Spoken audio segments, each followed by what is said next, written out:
I don't think I was I don't think I was very clear in my last video. So I'm going to try to help people understand what's so annoying and what's so horrible about doing this versus everybody else who might be doing this. Like, what's so different about you? And that's what probably people are thinking.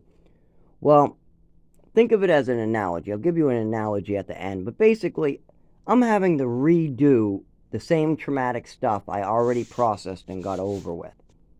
So I'll give you an analogy now. Imagine that some 10-year-old, and this is horrible to imagine, I'm sure, but it's pretty close, had their body ruined by rape or poison or whatever. We'll go with rape. Let's say somebody got raped at the age of 10. They spent 6 years processing it, right? They processed it, they got over it. They're now 20 years old, they got a job, they got a life. Well, now they find out that the guy they put in prison wasn't the guy who got you. It was really somebody else, and they've been walking around following you for years now. And now you find out that the person who raped you has been following you for years. Well, now you have to go to the police. You got to go to the therapist. You got to go make out all these reports because somebody is dangerous following you and you find all this out. So now you have to rehash all that stuff that you let go 10 years ago. Now you have to bring all that up. You have to remember what the guy looked like. You have to remember, you have to go through all your flashbacks, all those terrible memories, so that you can have a discussion with the police department to go get that guy, go get that terrible asshole. And so that's the analogy that I can use. I got over this, even though I was still in pain, still sick, still had my disabilities. I processed these abusive things and these weird things and these psychotic things. And then I got sober and tried to move on.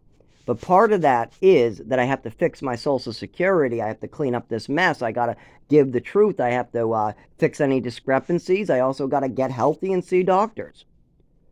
But to do those things, I have to rehash everything I don't want to think about, everything that I've already processed. Now, luckily, because I've already processed this, it's much easier to talk about and go through. But it doesn't make it easy, it just makes it easier.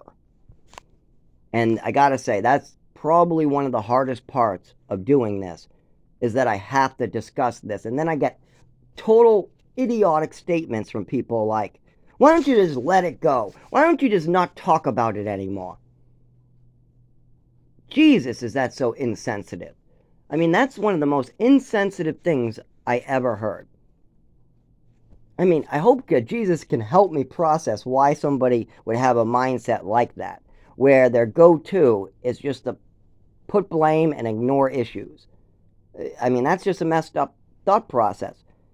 If somebody was seriously hurt and had their body affected for life, you don't just forget it and let your disabilities kill you. That's terrible. That's a terrible idea. But yet randomly I get these random one-liners that are just terrible. Just terrible. You have to talk to somebody, understand the issues before you can give them advice. But see, a lot of people just don't want to hear it, or they don't want to deal with it, even though it's their problem. Like a doctor or a Social Security person or your father or something like that. These are people who are supposed to be involved in this, especially if they had a part to play. But yet they try to give one-liners to get out of dealing with it. And that's because everybody thinks they're a good person and everybody puts their own happiness first. Well, everybody but me. And that's because I literally try to give, because I know I might not be alive any longer. And I don't want to come back and do this all over again. No way. I don't, and if there is heaven and hell, if that's the way it goes, I definitely want to be in that heaven.